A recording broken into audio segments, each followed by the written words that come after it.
Hola, mi nombre es Samuel Rico, pastor de Nova. Nova es una iglesia cristiana en Jalapa, Veracruz, y nuestro propósito principal como iglesia es reunirnos alrededor de la palabra de Dios. Creemos que Dios a través de su palabra es como transforma a su pueblo. Nos llama a creer, a arrepentirnos, a amar lo que antes aborrecíamos, a aborrecer lo que antes amábamos. Y entonces, antes de empezar con esta prédica, déjame recordarte un par de cosas. El propósito principal para subir estas predicaciones en línea es para aquellos comprometidos con una iglesia local que no pudieron asistir por cualquier razón a su iglesia este domingo. Estas predicaciones son un recurso para nosotros, para poder crecer, para poder escuchar la palabra de Dios. Sin embargo, creemos que un cristiano no puede existir sin una iglesia. Creemos que el contexto bíblico en el cual el cristiano crece y se sustenta como cristiano por la gracia de Dios es a través de su iglesia local, sometiéndose a un liderazgo local, amándose unos a otros, sirviéndose unos a otros, perdonándose unos a otros. Un cristiano no puede vivir su vida cristiana simplemente consumiendo predicaciones en una pantalla de su televisión, de su computadora. Entonces te animamos a comprometerte con una iglesia local. Si no pudiste asistir a una iglesia este domingo, nos da gusto que estés viendo este video. Disfrútalo, nuestra oración es que te sea de bendición. Sin embargo, si no te has comprometido con una iglesia local, mi oración es que puedas comprender que el amor de Dios se refleja en medio de su pueblo, mostrándose en la iglesia local.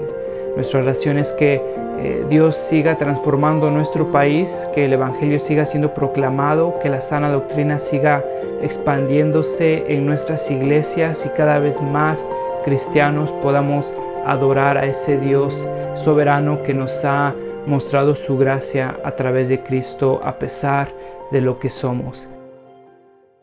¿Alguno de ustedes no se ha cansado de ser un rey fracasado? Sabes, hace ya tiempo, recuerdo, eh, me acababa de casar, me acababa de graduar de la universidad y después de tantas clases tenía un montón de libros y no quería deshacerme de ninguno de esos libros que tenía. Entonces decidí comprarme unos libreros, de esos, allá donde vivíamos había algo así como IKEA, esos muebles que tú los armabas.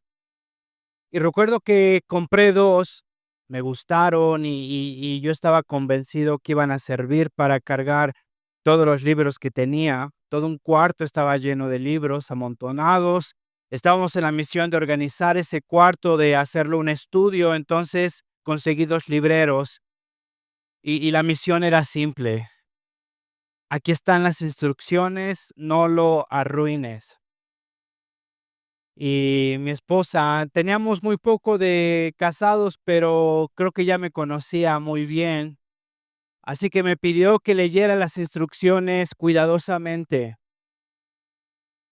Pero soy de México y las instrucciones no me sirven a mí. Entonces, ¿sabes? Las hice a un lado y traté de armar los libreros como pude. El primero fue una porquería. Estaba chueco, estaba todo desbalanzado, no podía cargar mis libros, estaba pandeando, se estaba deformando.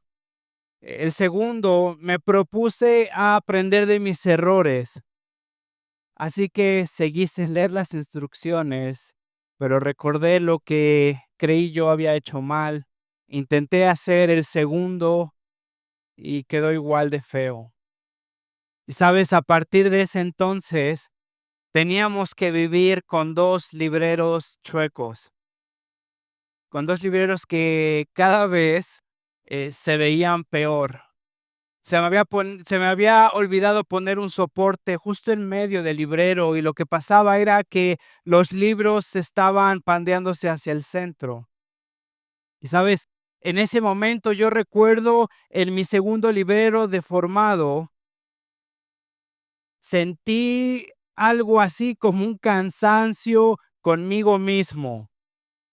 Estoy seguro que te ha pasado a ti, estoy seguro que tú lo has sentido. Sabes, una vez más,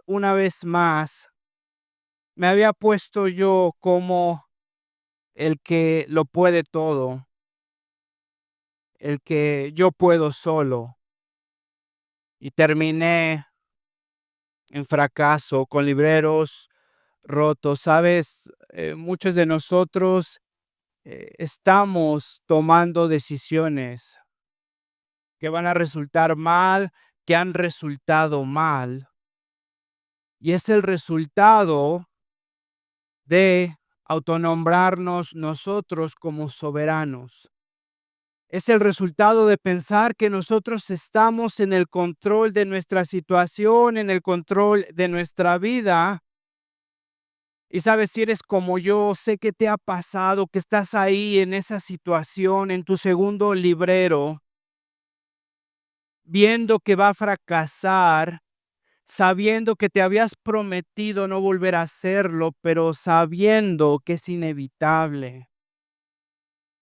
Sabes, muchos de nosotros, te diría que estamos atorados en un ciclo de fracasos, en un ciclo de decisiones mal tomadas, y nuestro librero se está enchuecando y estamos convencidos que solo nosotros lo podemos arreglar. Sabes, Pablo está lidiando con una situación parecida en este libro, Colosenses.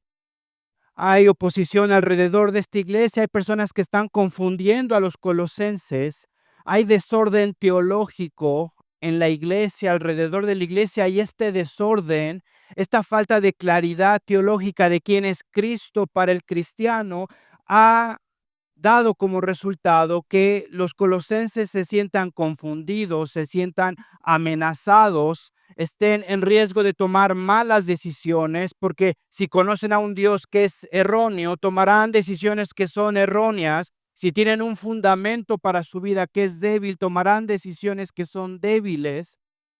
Pablo lo sabe, y ahora lo que Pablo está haciendo es fortalecer las convicciones de estos cristianos. Pablo está dándoles el fundamento para estos cristianos y lo hace sorprendentemente con un poema.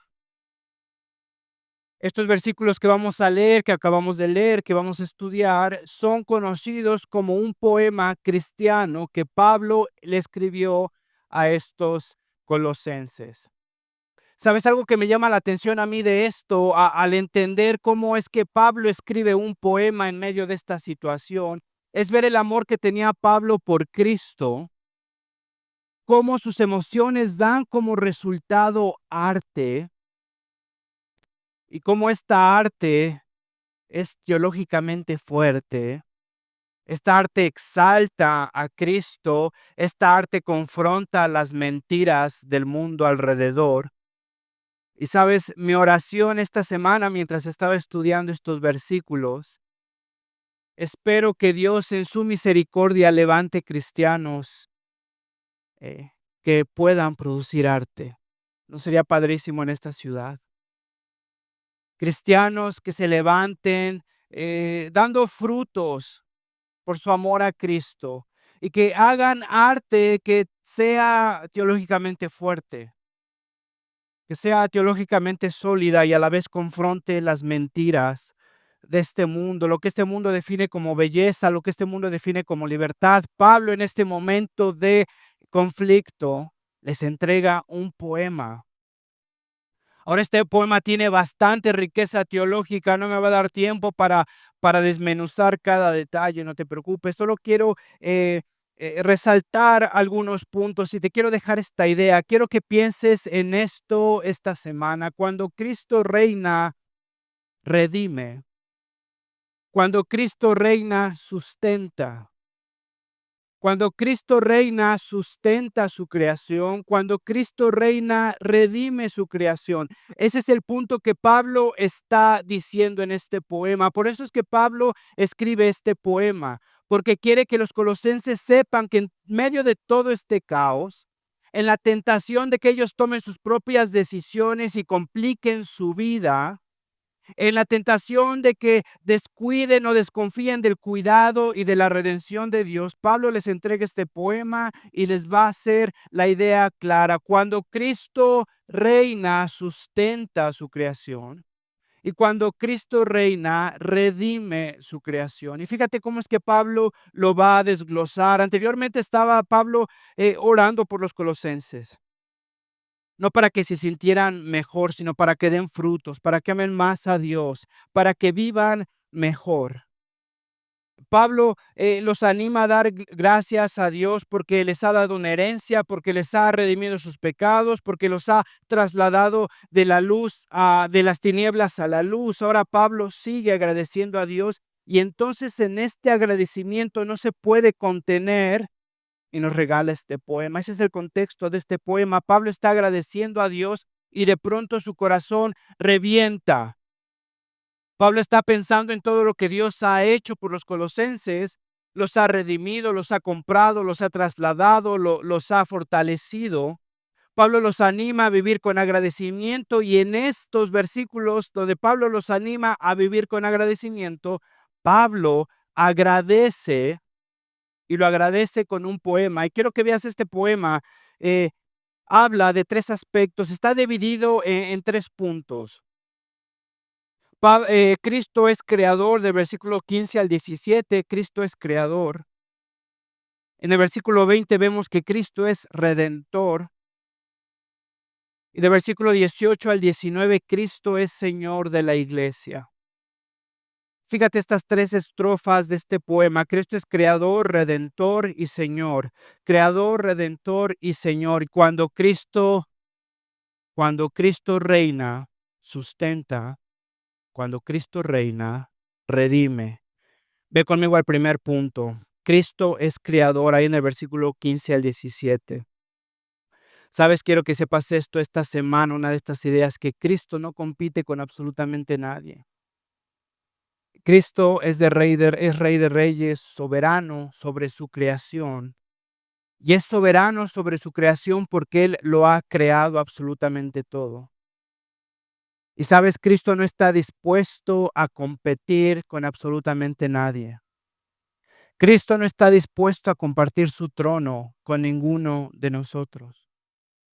Cristo no está dispuesto a compartir su reino con ninguno de nosotros. ¿Sabes? Una idea bastante superficial de un cristianismo bastante austero, bastante pobre bíblicamente, es que afirma que Cristo pelea tus batallas. ¿Has escuchado eso? ¿Sabes? No veo en la Biblia ningún versículo donde me diga que Cristo pelea mis batallas. Cristo pelea sus batallas y afirma su reino. La pregunta es si tú estás viviendo para ese reino. La pregunta es si tu vida está afirmando el trono de Cristo. Sabes, Cristo no está dispuesto a compartir el trono con absolutamente nadie porque solo Él es creador. Fíjate, ve conmigo. Versículo 15 dice, Él es el creador. En este contexto bastante interesante, habíamos hablado que Colosas estaba ahí rodeado de diferentes religiones y los colosenses tenían ahí acceso a infinidad de dioses. Si querías tener sabiduría, bueno, ibas con Atenea.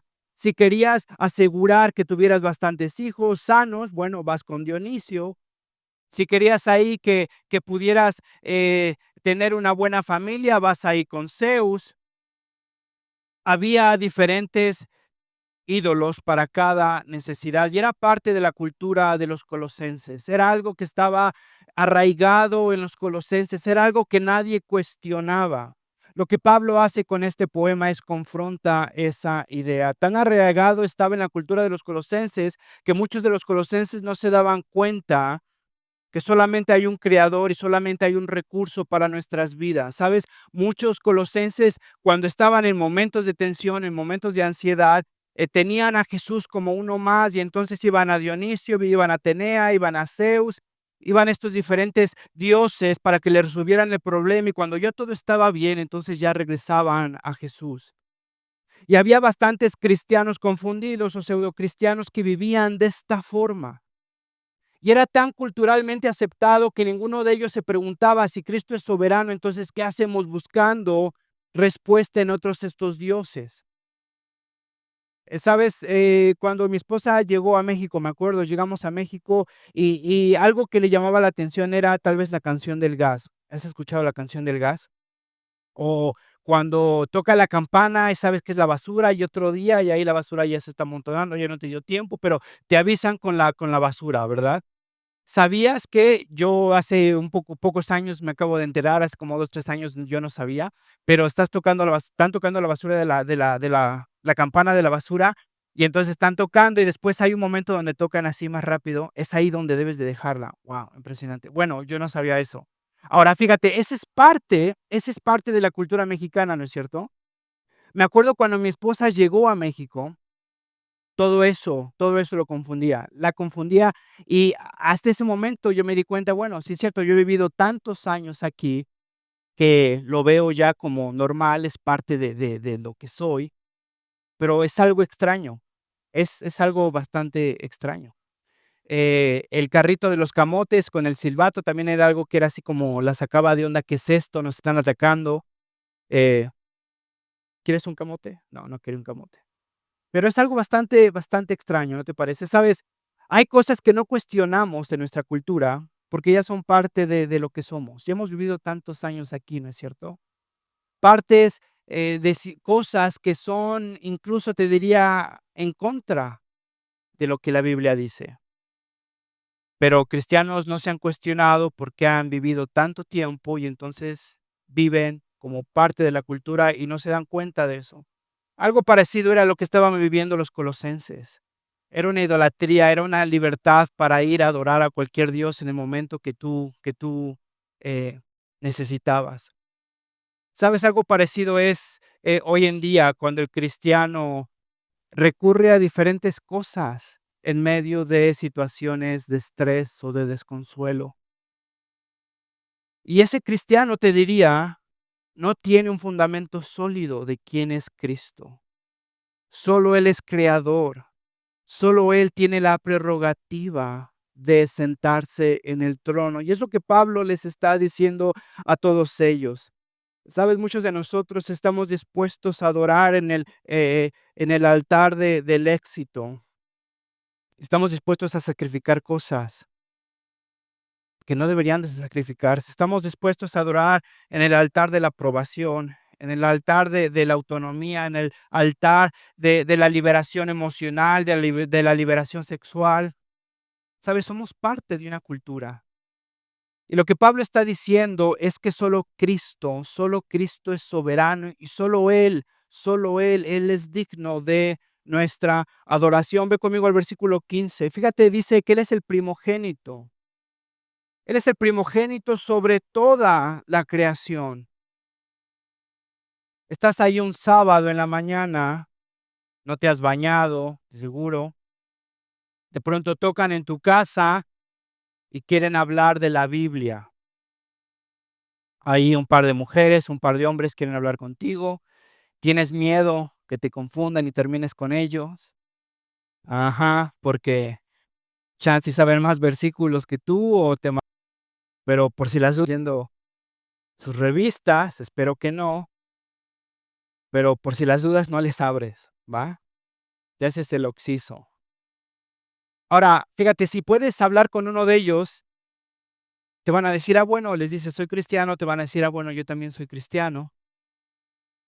Pero ellos afirman que Cristo no es Dios, que Cristo no es creador, que Cristo es creado, que Cristo es un arcángel, el arcángel Miguel. Y entonces te van a llevar a versículos donde se utiliza la palabra primogénito como primer hijo. Por ejemplo, Lucas, cuando María tiene a Jesús y dice que fue su primogénito, y entonces dice, ya viste, él es el primogénito de María. Entonces, si Dios dice que es su primogénito, está hablando de su primera creación. Ahora, fíjate, te voy a dar unos versículos para que ya no puedas tener miedo esos sábados, para que puedas disfrutar tus sábados, ¿sale? Fíjate, teológicamente en el Nuevo Testamento, en el Antiguo Testamento, primogénito daba a entender un rango, daba a entender una autoridad. Y esta autoridad no radicaba en el orden de la creación, en el orden del primer hijo. Vemos historias de Esaú, vemos historias a lo largo de todo el Antiguo Testamento, vemos historias donde no necesariamente el primogénito tenía la autoridad, pero quiero que veas conmigo, por ejemplo, Salmos 89:27, cuando habla Dios de que le da una autoridad, sin importar el orden. Yo lo haré mi primogénito, el rey supremo de la tierra. Está hablando del rey, del ungido.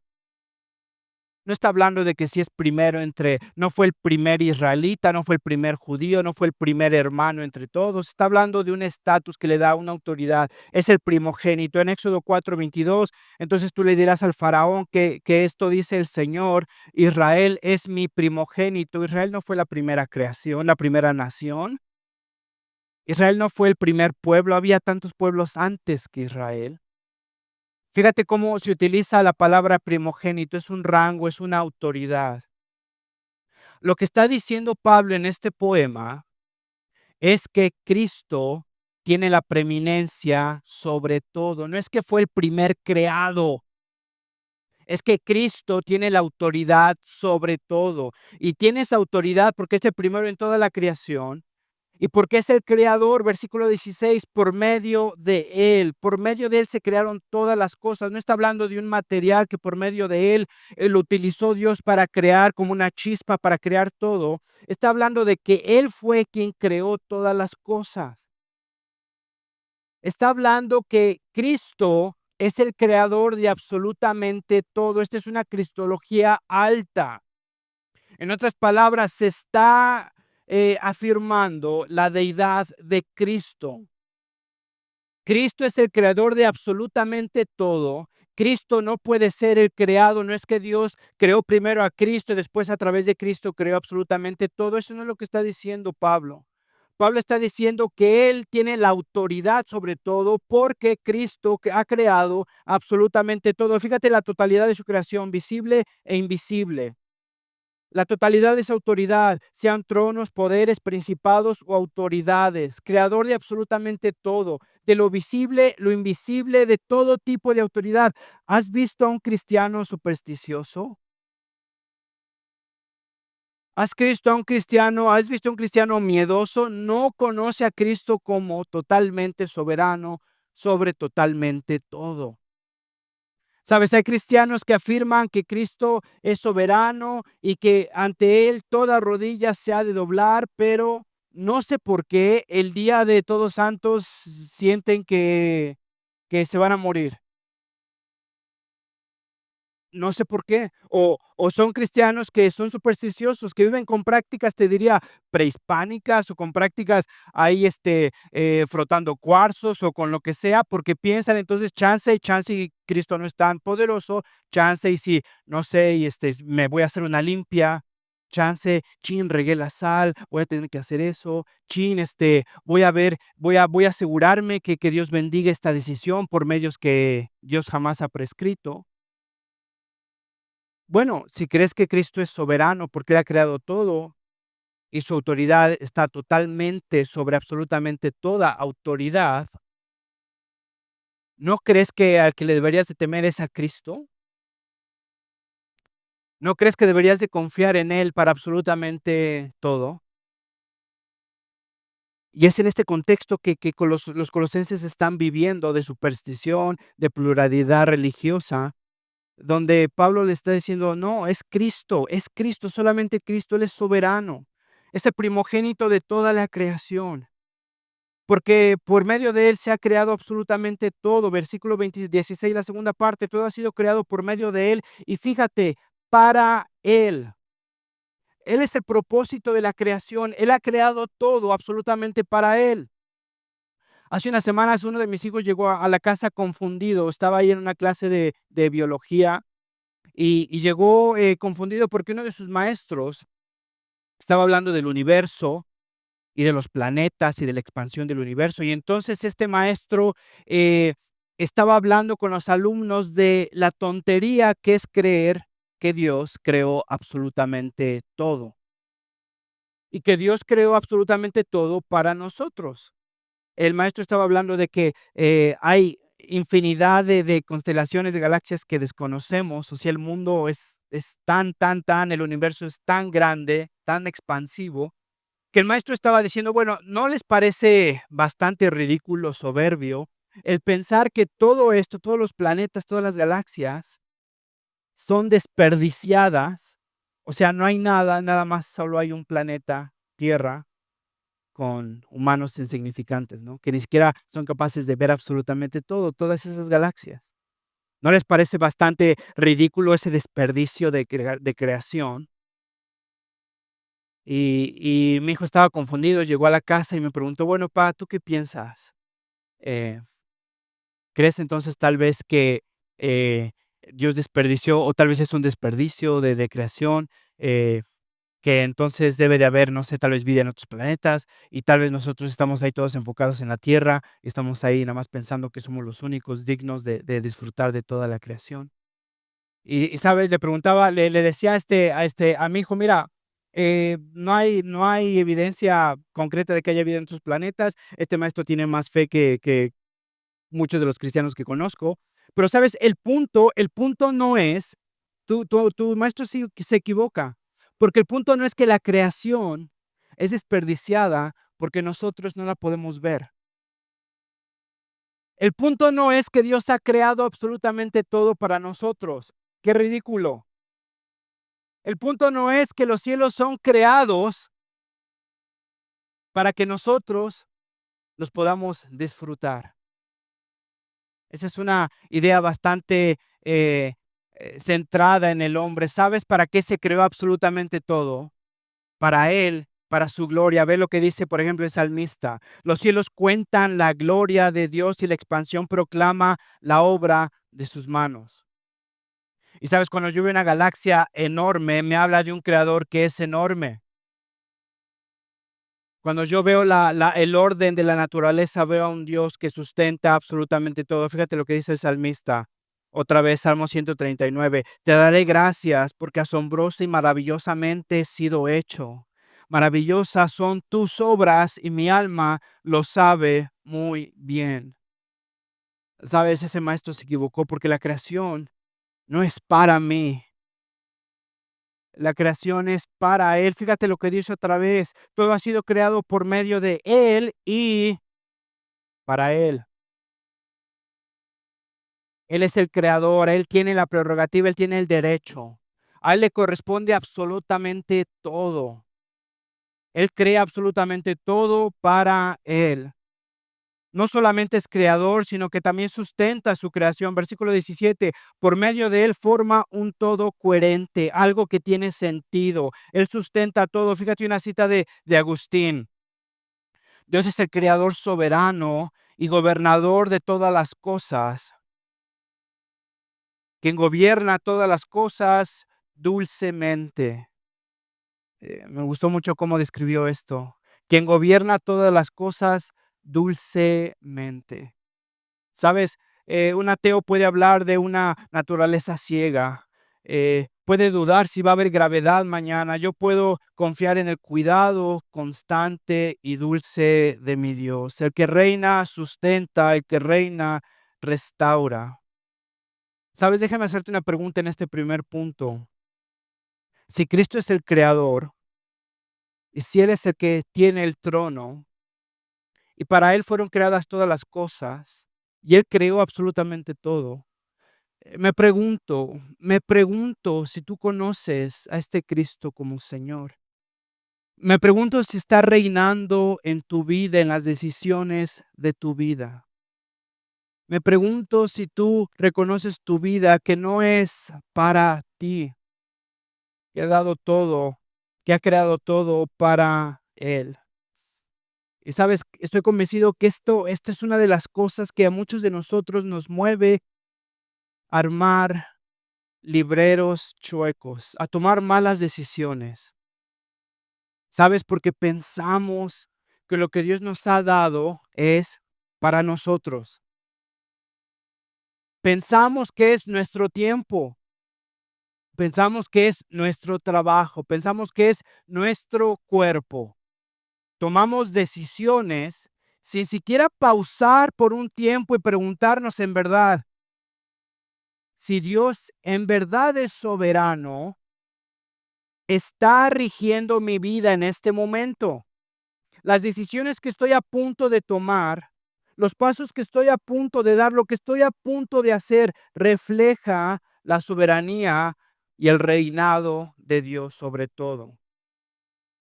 Sabes, cuando Cristo reina, sustenta, está reinando en tu vida. ¿Cómo pretendes que sustente tus decisiones? Cuando Cristo reina, sustenta, porque Él ha creado todo con un propósito, con un orden. Y sabes, pretendemos sentarnos en el trono, tomamos nuestras decisiones y después oramos a Dios desesperadamente para que sustente nuestros errores y no responda a nuestras oraciones, y entonces ahora renegamos en contra de Dios porque entonces no ha de ser un Dios bueno, no ha de ser un Dios soberano. Me pregunto, ¿estás reinando en tu vida? ¿Estás sustentando tus decisiones? No solamente es creador, quiero que vayas conmigo al segundo punto, es redentor, versículo 20. Y sabes, esta es la buena noticia que Pablo pone aquí como un diamante alrededor de un anillo, ese corazón del poema. Y Pablo nos está diciendo que no nos abandonó en nuestros errores. Sabes, no nos abandonó en nuestros libreros rotos. Aun cuando nosotros hemos rechazado su creación, ¿sabes? Y esto va arraigado en la historia bíblica, porque Dios creó absolutamente todo para Él. Nosotros hemos rechazado a Dios. Hemos confiado en nosotros mismos desde Adán. Hemos pecado, hemos desobedecido y ahora nosotros, la Biblia nos habla que somos herederos de tres muertes. Tenemos muerte física, tenemos muerte espiritual, tenemos muerte eterna, tenemos muerte física. ¿Sabes? La realidad es que todos nosotros vamos a sufrir, nos vamos a doler por la muerte de todos los que amamos alrededor de nosotros. ¿Te has puesto a pensar en eso? Esa es una de las consecuencias del pecado. Y eso es lo que Adán hizo en ese momento cuando nos representó. Y antes de que digas, bueno, ¿por qué voy a vivir las consecuencias de alguien que me representó si no estuve ahí? Bueno, aguanta, no seas tan hipócrita, porque eso es lo que vives como país, como México, ¿no? Vives las consecuencias de un presidente que tal vez no elegiste y te representa. O festejas la victoria del América cuando ganó y no jugaste ahí. O lloras la derrota del Cruz Azul y no jugaste ahí, ¿verdad? Pero te representa. Y eso es lo que la Biblia habla con que somos todos muertos en Adán. Adán nos representó. Adán, fíjate, era el hombre perfecto. Estaba en su prime, físicamente, mentalmente, espiritualmente, no había pecado ninguna vez, era nuestro campeón, era lo que representaba. Jamás en la historia de la humanidad habrá de haber un hombre como Adán, que no es Cristo. Perfecto en todos los sentidos, inmaculado en todos los sentidos, y en medio de la prueba y en medio de la tentación fracasó. Si Adán fracasa, ¿qué me espera a mí? ¿Sabes? Adán me representó, Adán fracasó, ahora yo soy heredero junto con él. Y una muerte espiritual. Mi corazón no es para Dios, no amo a Dios, deseo otra cosa que no sea Dios. Eso me separa de Dios, es una muerte espiritual. Eso me lleva a una muerte eterna, me separa de Dios eternamente. Dios expulsó a Adán del jardín del Edén, ha expulsado al hombre de su presencia, porque todos somos pecadores y merecemos la muerte, la separación de Dios. Pero sabes, esta es la historia del evangelio. Dios creó a un pueblo y ese pueblo lo ha rechazado. Dios creó absolutamente todo y su creación lo ha rechazado. Y sabes, no solamente es creador, sino redentor, porque ese creador vino a redimir la creación que lo rechazó. Y eso es lo que Pablo habla en el versículo 20, y por medio de él reconciliar consigo todas las cosas, tanto de la tierra como la del cielo, haciendo la paz mediante la sangre que derramó en la cruz. Te das cuenta, no solo creó, sino redimió. Por medio de él reconciliar consigo todas las cosas, tanto las que están en la tierra como en el cielo, haciendo la paz mediante la sangre que derramó en la cruz. Hermano, la Biblia no son historias de hombres alcanzando a Dios. No son moralejas para una mejor vida. La Biblia es el anunciamiento de lo que Dios ha hecho en Cristo por un pueblo rebelde. No solamente es el creador, sino también es el que redime. Después de rechazarlo, Él ha venido y ha redimido todas las decisiones que yo he tomado. Si yo era heredero de muerte física, espiritual y eterna, ahora soy heredero de una vida eterna, de un corazón nuevo, de la promesa de resurrección. Cristo ha revertido absolutamente todas las consecuencias del pecado. Cristo me ha regalado un librero nuevo. Después de que me dijo Él, no hagas esta porquería de librero, le dije, cállate, yo sé hacer mi librero. Terminé con un librero todo feo y chueco. Se me cayó encima, pagué las consecuencias. Sabes, el Evangelio me dice que Dios me ha regalado un librero nuevo. No solamente es el creador, sino también es el redentor. Cuando Cristo reina, sustenta. Y cuando nosotros hemos fallado y lo hemos rechazado y no ha sustentado nuestras decisiones, el Evangelio me dice que cuando Cristo reina una vez más, redime, compone, transforma. Te hago una pregunta, ¿Cristo está redimiendo tu vida? ¿Cristo está transformando tu vida? Sabes, esa es la promesa del Evangelio para todos nosotros, aun cuando hemos rechazado a Dios y estamos viviendo las decisiones de nuestro pecado. Cuando Cristo reina una vez más, nos promete estar ahí y nos promete redimir y transformar nuestra vida. ¿No es increíble? No tenemos que vivir con libreros rotos. Y todo eso, fíjate lo que dice, haciendo la paz mediante la sangre que derramó en la cruz. Es una teología concreta. Pablo está dándole un cuerpo a todo lo que hemos visto. No solamente es creador, sino también es redentor. Es alguien que está dispuesto a morir por las decisiones que he tomado.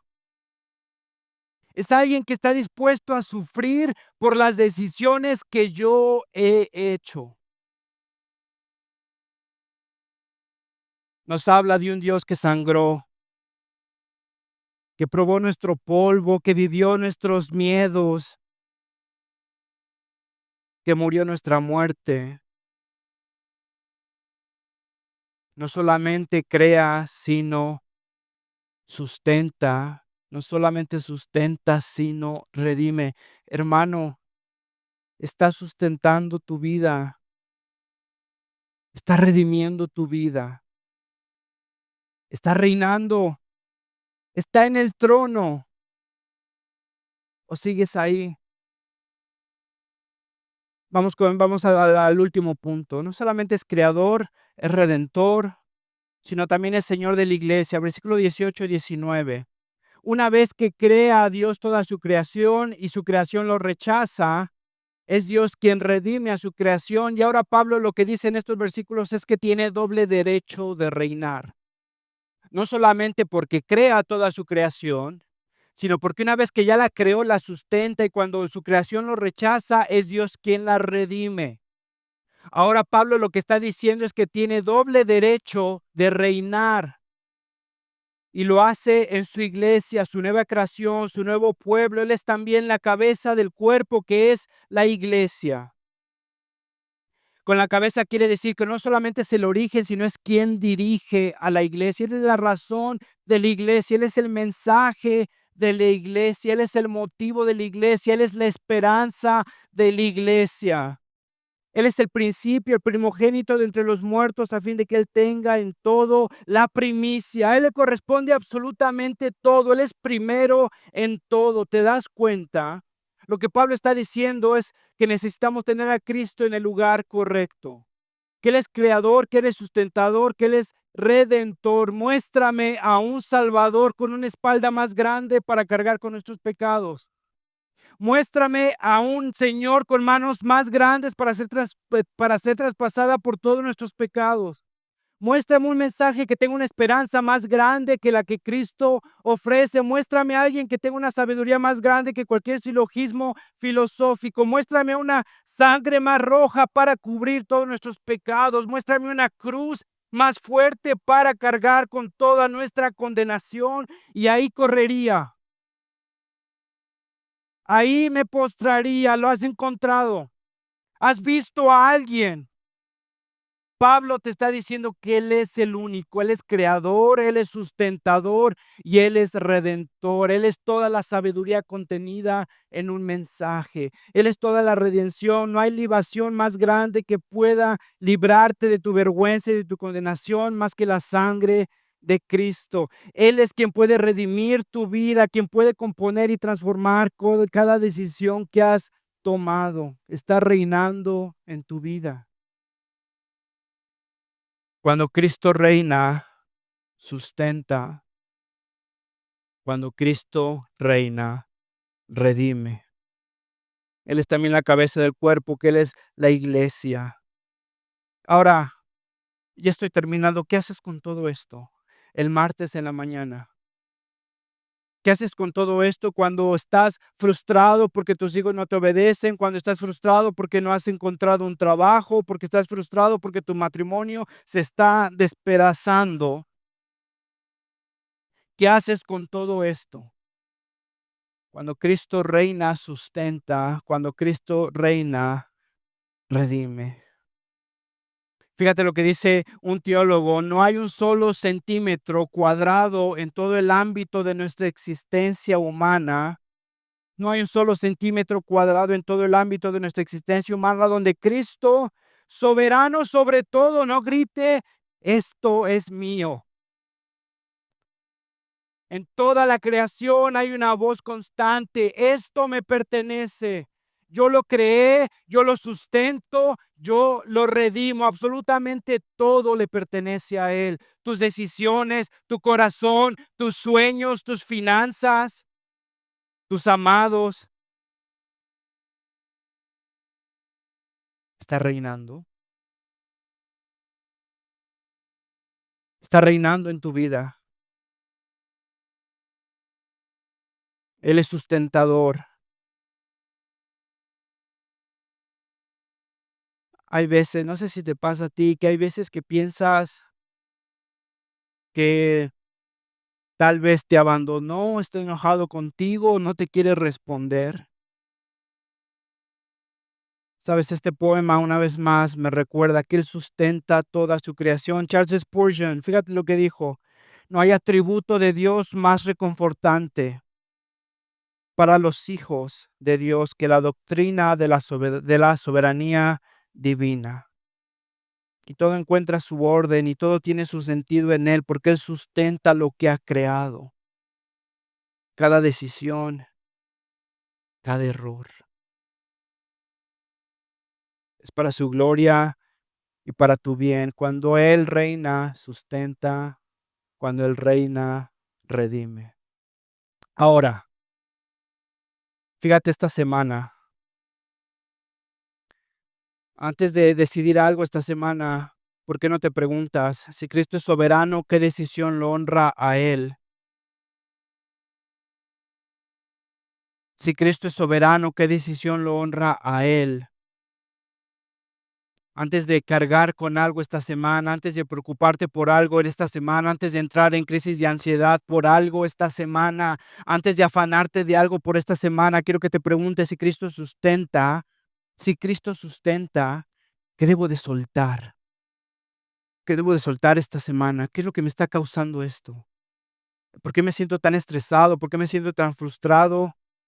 ¿Qué le estoy arrebatando a Dios que solo Él puede sustentar? Antes de quejarte de la iglesia, antes de amargarte con la iglesia, antes de abandonar a la iglesia, quiero que te preguntes si Cristo es Señor de la iglesia, si Cristo está redimiendo el mundo a través de la iglesia. ¿Cómo puedo ser parte de la iglesia? ¿Cómo puedo servir a la iglesia? ¿Cómo puedo fortalecer a la iglesia? Porque Cristo es soberano, porque Cristo es sustentador, porque Cristo es creador, porque Cristo es Señor de su iglesia. Y sabes, esta semana te voy a dejar una tarea, ¿vale? Hazte estas preguntas. ¿Por qué no tomas un tiempo esta semana? ¿Por qué no te preguntas por algo que necesitas entregarle a Dios, que tal vez no le has dejado? Tal vez estás tomando decisiones que te han controlado por bastante tiempo y necesitas descansar en solo un creador, en solo un soberano. Y si pudieras preguntarle a Dios en oración: Señor, ¿qué necesito soltar el día de hoy? ¿Qué necesito entregarte a ti, el único soberano, el único que sustenta, el único Señor de su creación? ¿No te gustaría vivir descansando en su cuidado, agradeciendo su amor, viendo su soberanía en tu vida? Cuando Cristo reina, sustenta; cuando Cristo reina, redime. ¿Está sustentando tu vida? ¿Está sustentando tus decisiones? ¿Está redimiendo lo que has hecho? Espero que sí.